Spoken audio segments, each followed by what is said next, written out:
Here, at Arlington, grieved and remembered, with scriptures read and echo gone, is John Fitzgerald Kennedy. The grasses bend with the winds easily. The feet of honoring kings are gone. Gone, too, the cavernous lament of a priest and the crack of a drill gun crew. Gone is the vigor and a new frontier and the slice of a freckled hand. The whistle of trees and a blue jay call are the sounds of this man's court.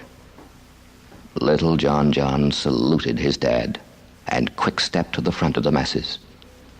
The princes stared forward, and premiers stiffly stood. Above the throng sat Robert E. Lee with a myriad of soldiers at his sides.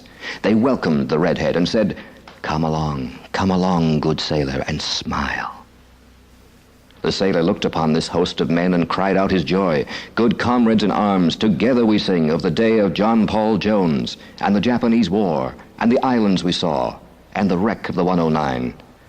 The ghostly crowd stood up and cheered, a comrade they had found.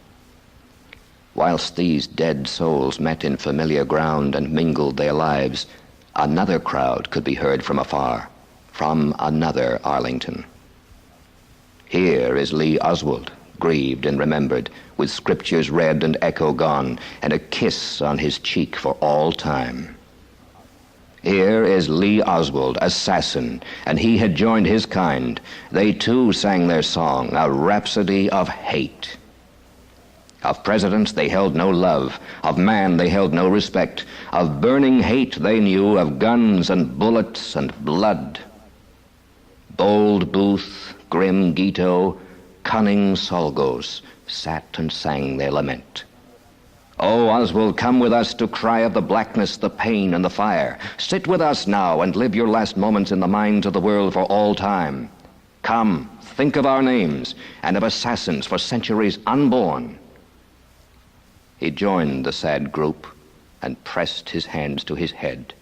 He screamed his lament, an eerie lament, a dirge to his own kind of dead. Beyond these two graves, in Dallas today, came a caravan of joy and smiles. The president and lady, bold and beautiful symbols of a land that lives and prays.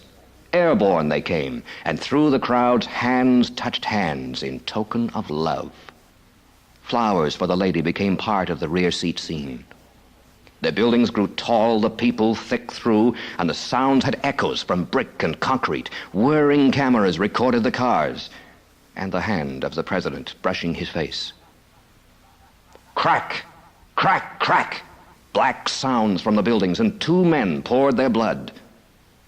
The governor lay still, and the president grasped for a lifeline that was not there. "Oh, no," wept his wife, and his head came to rest on the knee of Jacqueline. His heart pumping quick, his head massive wound. "Oh, no," said the crowd to this thing. Smiling his smile, not covering his guile, Oswald announced to the world, "The president's been shot. The president's been shot. He's been shot on the street this day." To his home, to his pistol he ran. To the theater, after shooting another, a policeman. To the theater came the police. And to Oswald, the end of the chase.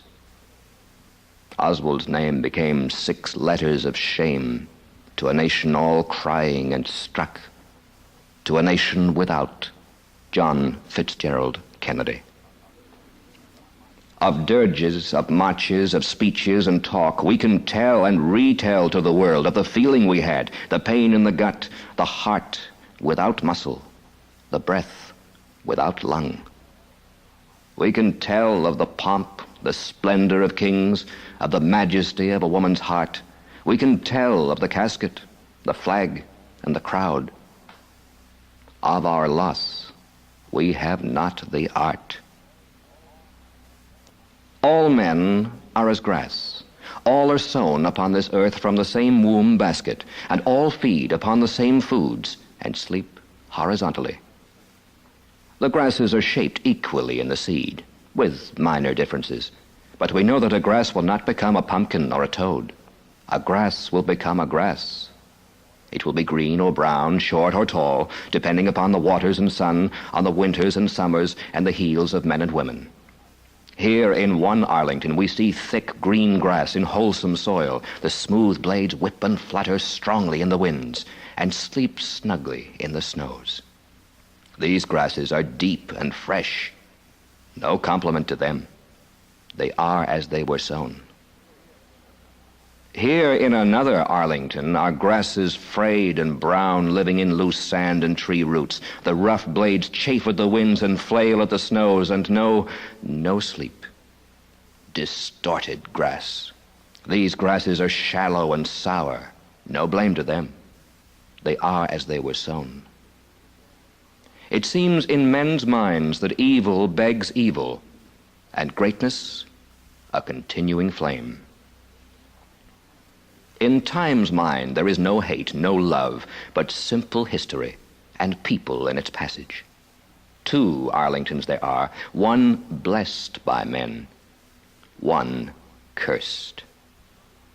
The snows blow over the graves at Arlington, and the branches are frozen and straight. Leafless trees shape cruciform shadows, and a flame dances into the night.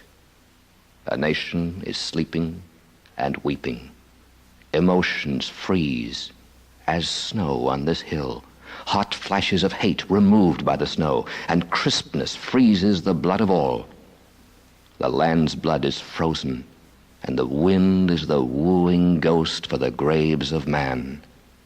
The earth is secure, the grasses solid, and nothing moves. Nothing moves. But there is a spring, and the earth breaks apart, and life comes out of the earth and restores its people. The frozen faces of the saddened will live in the spring. There will be new life, new grasses. And John Kennedy will remain as he was, of this earth.